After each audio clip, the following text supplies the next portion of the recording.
a un nuevo programa Estamos Condenados con nuestros panelistas Miguel Schurman, Marcos Contreras y Miguel Chávez aquí para conversar de un tema en esta oportunidad que tiene a muchos con los pelos agarrados y tiene que ver con el supremazo, como se ha llamado, y con esta situación que se ha conocido en los últimos días de 7 personas, específicamente 7 militares y carabineros en retiro que están condenados por crímenes de lesa humanidad y a quienes se les otorgó finalmente la libertad condicional. Esto ha significado discusiones. Hoy día tuvimos en el Congreso una manifestación de parte de la mayoría de los parlamentarios de izquierda, incluidos la DC también, mostrando imágenes y fotos de detenidos desaparecidos. Bueno, el tema está empezando, pero obviamente aquí una de las necesidades es poder entender qué pasó, por qué este cambio de criterio, si es que hubo un cambio de criterio,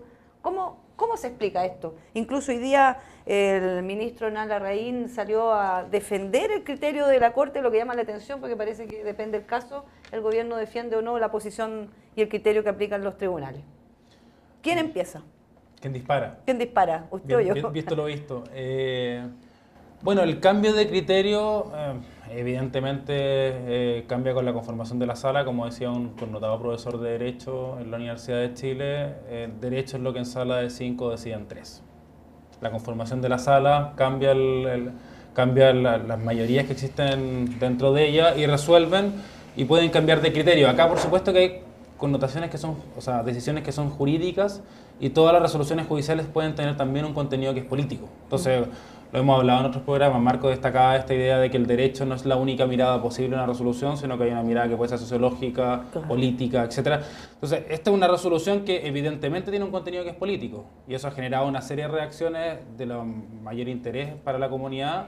Y otra cosa es el análisis específicamente jurídico. No sé cuál de los dos el que... A mí primero me la pauta interesa indica que tenemos que seguir. Los dos, ojalá, pero primero me gustaría entender el tema legal. Ya, mira, acá el cambio de criterio no es en absoluto descabellado. Lo que confunde, obviamente, a la opinión pública y le confunde a cualquiera que opine sobre este tema es el repudio que naturalmente genera los crímenes de lesa humanidad y los crímenes por los cuales estaban condenadas estas personas que fueron beneficiarias de estas reducciones de condena. Pero el cambio de criterio no es en absoluto descabellado. El punto es que la ley establece en Chile criterios objetivos, muy objetivos y bastante acotados para conceder estas libertades condicionales. Tiene que haber cumplido básicamente la mitad de la pena y después un par de cosas más, básicamente buena conducta. Y eso en este caso estaba cumplido. Lo que no existía es un requisito que no establece la ley, que es un informe. Es un informe que es el que hace Gendarmería, ¿no? Exacto. Y ahí en la contradicción ya uno, claro, si uno no estuviera opinando acá como abogado, probablemente uno diría, esto no debería haber sido concedido bajo ningún punto de vista, porque estos sujetos no mostraban arrepentimiento. Según el informe no hay arrepentimiento de nada, incluso ellos asumen que está bien lo que hicieron. Exacto, pero ese no es un requisito, mostrar arrepentimiento, ni un informe favorable psicosocial de Gendarmería para acceder a este beneficio. Pero si bien por el contrario, son 3 requisitos muy objetivos que cumplido debe concederse, de lo contrario los tribunales estarían resolviendo arbitrariamente, añadiendo requisitos adicionales a lo establecido en la ley. Otra cosa es que los tratados internacionales, como lo hacía el criterio anterior, sí establecen de alguna forma muy genérica y para casos distintos a este, una cierta necesidad de cumplir más pena, pero no arrepentimiento tampoco, sino cumplir más pena. Lo que se invoca acá, en la jurisprudencia anterior, era el Tratado de la Corte Penal Internacional, que es otro tribunal. Pero eso es lo que se invocaba antes, y se aplicaba como una especie de analogía, se aplicaba a los criterios establecidos allá, que lo que hacían no era exigir arrepentimiento, sino que 2/3 del cumplimiento de la pena. Claro, pero en este país, hoy día, si bien eso del informe de Gendarmería no es parte de lo que obliga la ley, es altamente considerado en muchos casos, no solo en la lesa humanidad, en general pasan todos por este informe y es la Corte la que en definitiva, en base mucho a ese informe, se basa harto en ese informe en casos comunes y corrientes. Es que hay dos instancias distintas. Uno es cuando se dicta la sentencia y se establece la forma de cumplimiento y hay un informe que se llama presentencial que es muy considerado y está previsto por ley. Y esta es otra instancia, cuando ya están condenados, cumplen y está la posibilidad de tener beneficios intracarcelarios. Exacto. Y en esa instancia ese informe no tiene la relevancia como dice Marco. Pero en casos de delito común, me refiero, sí es considerado igual ese informe en general. Es que depende de qué estemos hablando. Depende de qué lo que Cuando tú solicitas la libertad condicional en la este libertad caso. condicional no exige el informe. Eso está clarísimo. No lo exige. Por eso, No lo pero, exige. pero lo consideran igual los que por lo demás es un liberales. decreto de ley del año 25. A mí me gustaría que los legisladores de este país se dieran cuenta de que es un decreto de ley y que alguna vez dicten una ley. Pues si es de país civilizado tener leyes y no decretos leyes No, que son decretos propios de leyes. los regímenes de facto. En segundo lugar, que no se confunda esta ley sobre libertad condicional con las leyes o las regulaciones, que entiendo que es reglamentaria, sobre los beneficios intrapenitenciarios, que son otra cosa. Estamos hablando de la salida dominical, la salida diaria, en fin, hay otra serie de beneficios que tienen otras Condiciones o otros requisitos y que en este caso particular los decide por sí y ante sí Gendarmería, en el caso de los beneficios penitenciarios. En el caso de la libertad condicional, a diferencia de lo que veníamos hablando de los beneficios intrapenitenciarios, lo que hay es una comisión. Antes incluso era una decisión de la autoridad, era del, bueno, Pasaba- últimamente los CEREMI, pero antes era Ministerio de Justicia. subsecretario siempre estaba vinculado a ese tipo de Entonces era un determinaciones. acto de autoridad pura y dura. Hoy día hay una comisión en donde existen un grupo de jueces de garantía, entiendo que hay ministro de corte, Ceremi, y todos opinan respecto de si se concede o no se concede. No es primera vez que en algunos casos se recomienda otorgar, en otros se deniega. De hecho, a propósito de los 5, se dijo que ya antes habían entregado a otras personas beneficios de la libertad condicional. ¿Ya? Entonces, Esto llega a la Corte por vía de recursos De amparo. recursos es amparo, un sí. recurso amparo. Si al final es una impugnación a lo que resolvió la Comisión de Libertad Exacto. Condicional. Que ellos dijeron no. Ellos dijeron y vía no. recurso amparo, estas Exacto. personas Y llegan a la rechazó, Corte. la Corte de Apelaciones rechazó y llegó por vía de apelación a la Corte Suprema. Y la Suprema acogió el criterio que planteaban los abogados de estos Lo que pasa es que la ley es todo texto, incluso más allá de los legales, son interpretables. Y hay posibilidades de interpretación diversa. Lo que se decía, y lo que entiendo decía el ministro Juica, era que tenía que aplicarse el Estatuto de Roma, en donde el tiempo de cumplimiento mínimo es 2/3 y no la mitad, porque se trata de delito de lesa humanidad. Exacto. Eso es una interpretación. Pero si uno va a la ley sobre libertad condicional, al decreto ley sobre libertad condicional, no establece ese requisito, sino que establece la mitad. Y por lo tanto, es legítimo que alguien piense, bueno, está cumplido el objetivo de que se cumplió la mitad, porque la propia ley de libertad condicional, la última modificación creo que es del año 2016. 2016. Ese es un punto que me gustaría tratar porque se modificó recién. Recién. Y Miguel tiene un punto muy importante ahí. Aquí la disputa es si se cumplen los 2/3 o la mitad. Esa es la disputa básicamente. Nadie está diciendo que a esta gente nunca se le da libertad condicional, sino que se espera los 2/3 y no a la mitad. Y eso es porque, correctamente como dice Miguel, el Estatuto de la Corte Penal Internacional, el Estatuto de Roma, establece ese tiempo para los crímenes de lesa humanidad, para reducciones de condena. En este caso, el 2016 en Chile se modificó la ley y se modificó para establecer, según ese régimen, 2/3 y no la mitad, cierto tipo de delitos. ¿Qué delitos? Delitos sexuales, delitos de pornografía infantil, etcétera. ¿Y está dentro de eso? No se metió No se metió Los mismos parlamentarios que el día de hoy están poniendo el grito en el cielo por esta resolución, No se preocuparon de dejar esto. no se le ocurrió meter esto como un delito especial Quizás- que cumpliera más. Pero quizás porque tiempo hasta en la este realidad. minuto se había aplicado justamente lo que dice el derecho internacional, Sí, que era la Pero es aplicación que... pero es que eso es una interpretación que, bien lo dijo Miguel, o sea, cambió el ministro, cambió el criterio, y la verdad es que en algún momento en este país tenemos que empezar a hacer leyes en forma seria, porque si ya lo modificamos el año 2016 para decir, oye, que grave este delito, que grave este otro, debiera haber estado incorporado. Debiera haber estado. Y otra Claro, cosa, llevó otro escándalo. y otra, A otro eso, escándalo, y claro. otra cosa te voy a decir, se incorporan en el Estatuto de Roma, que no está, ok, perfecto, lo pueden incorporar. A propósito de los 2/3, pero no solamente se ha dicho eso, sino que se ha dicho, tiene que haber arrepentimiento eficaz, así se le denomina. Ese arrepentimiento eficaz, o sea, a ver, aquí hay un tema que tiene que ver con bastante profundidad, tiene que ver con el sentido que tiene aplicar una pena en cualquier sistema judicial. En el fondo, ¿cuál es el Cuando sentido? yo- ¿Para qué quieres esa pena? Cualquier pena. Tú debes exigir que quien delinque, quien se alza y comete delito, tiene que arrepentirse producto de la pena.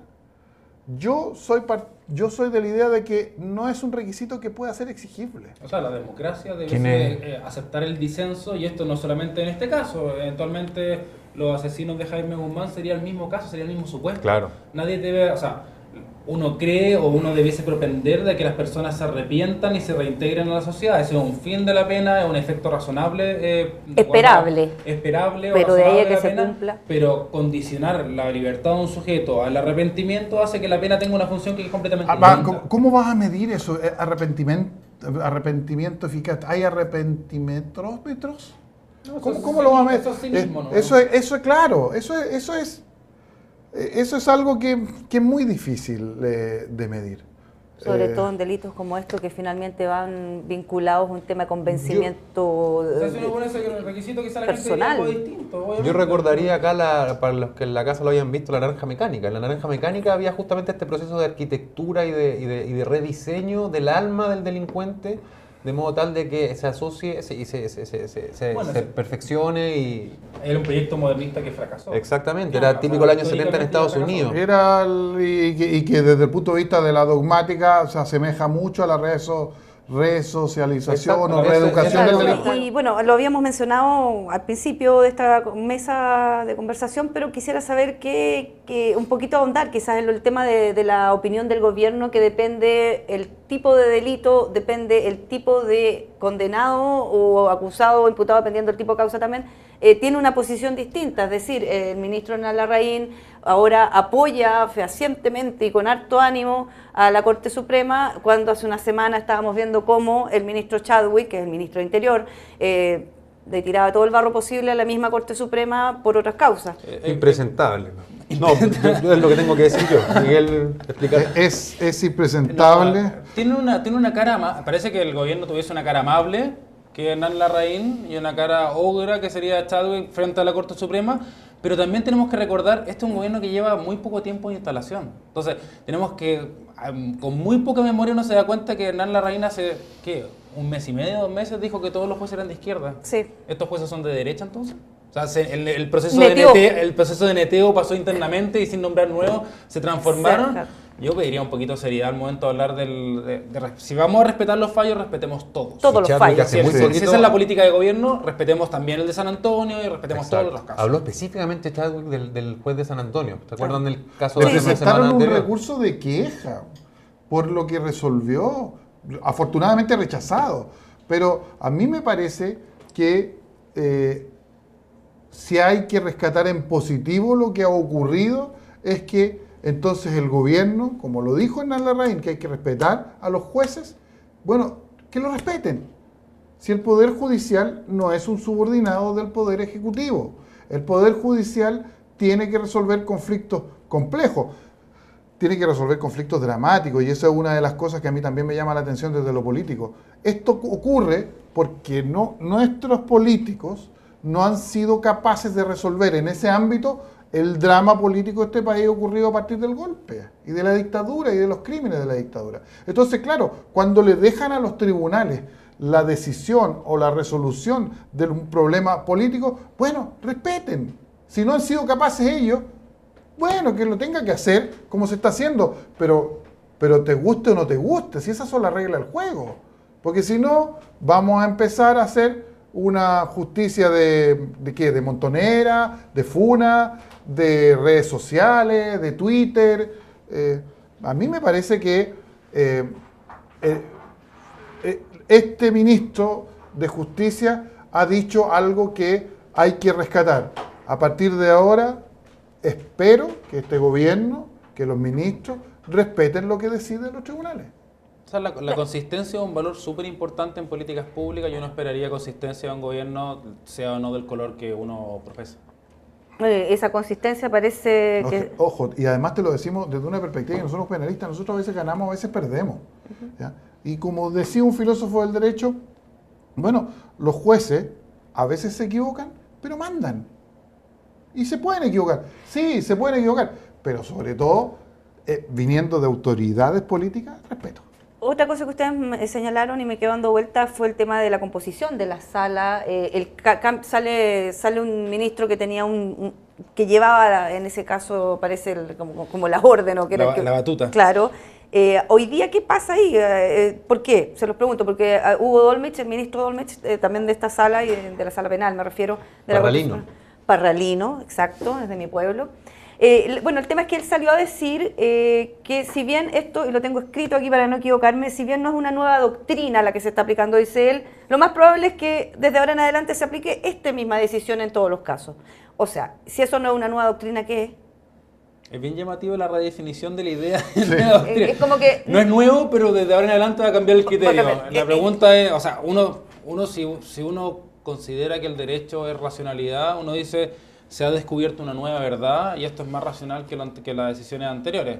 Si uno lo mira de una perspectiva política, cambió la composición política de la sala. Y uno puede elegir la mirada que uno crea correcta y tratar de describir el proceso de manera distinta. Lo que hace Dolmech es tratar de jugar a los dos bandos. Hay una cuestión que es, yo creo, un déficit institucional general que se manifiesta en este caso en particular, que es la institución de los abogados integrantes, que son abogados que no son de carrera, que obviamente han tenido sus defensas de intereses particulares porque han ejercido privadamente la profesión y después se instalan en la Corte Suprema y en la Corte de Apelación, en este caso en la Suprema, a decir casos tan importantes como este.